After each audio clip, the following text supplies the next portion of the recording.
আসসালামু আলাইকুম। আজকে আপনাদেরকে মাছের ডিম ভুনা করে দেখাবো। মাছের ডিম আপনারা অনেকেই বিভিন্নভাবে খেয়েছেন, কিন্তু আজকে আমি আপনাদেরকে একটু ব্যতিক্রমভাবে ভুনা করে দেখাবো। এই জন্য এখানে আমি মাছের ডিম নিয়ে নিয়েছি। যে কোনো মাছের ডিম নিয়ে নিতে পারেন। এখানে আমি রুই মাছের ডিম নিয়ে এখানে হাফ চামচ হলুদ গুঁড়া, হাফ চামচ লবণ, হাফ চামচ মরিচ গুঁড়া দিয়ে ভালো করে মাখিয়ে রেখে দেবো 10 মিনিট। তারপরে চুলায় প্যান বসিয়ে দিয়ে পরিমাণ মতো তেল গরম করে নিয়েছি। এখন ম্যারিনেট করা ডিমটাকে দিয়ে দিচ্ছি। দিয়ে এক পাশ মোটামুটি ভাজা হয়ে গেলে উল্টে দিব। আপনারা এক পাশ মোটামুটি ভালো করে ভাজা হয়ে গেলে তারপরে উল্টাবেন সাবধানতার সহিত। তা আমার ডিমটা উল্টাতে গিয়ে একটু ভেঙে গেছে। এখন উল্টে পাল্টে ভালো করে দুই পাশটা আমি 6-7 মিনিটের মতো ভেজে নেব। ডিমটাকে এমন করে ভাজবেন যাতে ডিমটা আবার বেশি শক্ত না হয়ে যায়।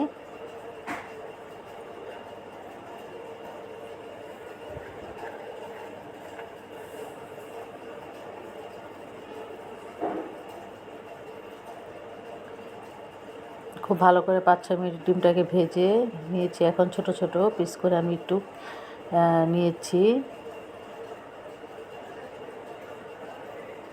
আপনারা আপনাদের পছন্দ অনুযায়ী ডিমের টুকরাগুলি করে নেবেন।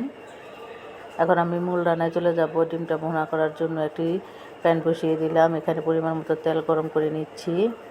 প্রথমে আমি হাফ কাপের মতো পেঁয়াজ কুচি দিয়ে দিচ্ছি।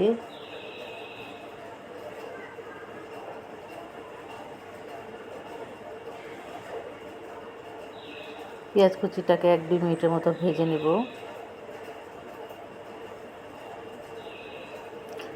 আমার চ্যানেলে যদি নতুন হয়ে থাকেন প্লিজ আমার চ্যানেলটাকে সাবস্ক্রাইব করতে ভুলবেন না। আর আমার এই রান্নার রেসিপিটা যদি আপনাদের ভালো লাগে তাহলে প্লিজ ভিডিওটাতে একটা লাইক দিবেন, শেয়ার করবেন, কমেন্টস করবেন।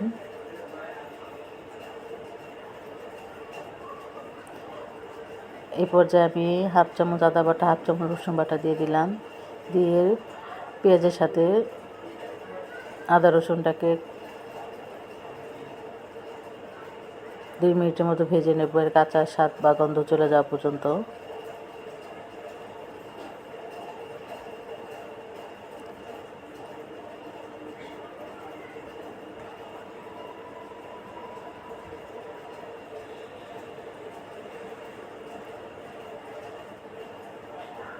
আদা রসুন ভাজা হয়ে গেছে।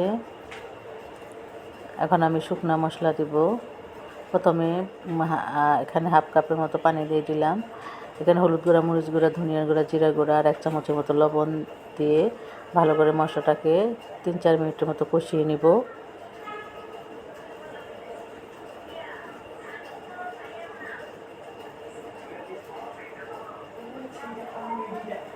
মশলাটা কষানো হয়ে গেছে। এখন ভেজে রাখা ডিমের পিসগুলি দিয়ে দিচ্ছি।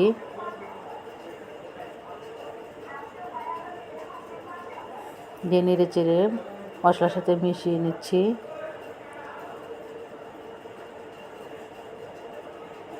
এখন আমি পরিমাণ মতো পানি দিয়ে দিব ডিমটাকে ভালো করে রান্না করার জন্য।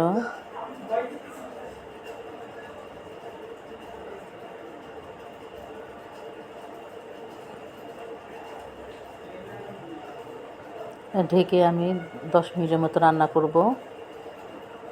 5 মিনিট পর ঢাকনা খুলে একটু নেড়ে চেড়ে দিচ্ছি। ঢেকে আরও 5 মিনিট রান্না করব। 5 মিনিট পর ঢাকনা খুলে এখানে আমি হাফ চামচের মতো গরম মশলা গুঁড়া দিয়ে দিলাম আর 4-5টার মতো কাঁচামরিচ ফালি দিয়ে দিলাম। দিয়ে একটু নেড়ে চেড়ে কিছুক্ষণ চুলার ওপর রেখে নামিয়ে নিব। ঝোলটা মোটামুটি ঘন হয়ে গেলে তো তৈরি হয়ে গেল মাছের ডিম ভুনা। আশা করি আমার এই রেসিপিটা আপনাদের ভালো লেগেছে। আমার এই রেসিপিটা ভালো লাগলে সবাই আমার চ্যানেলটাকে সাবস্ক্রাইব করবেন। তো সবাই ভালো থাকেন, সুস্থ থাকেন। আল্লাহ হাফেজ।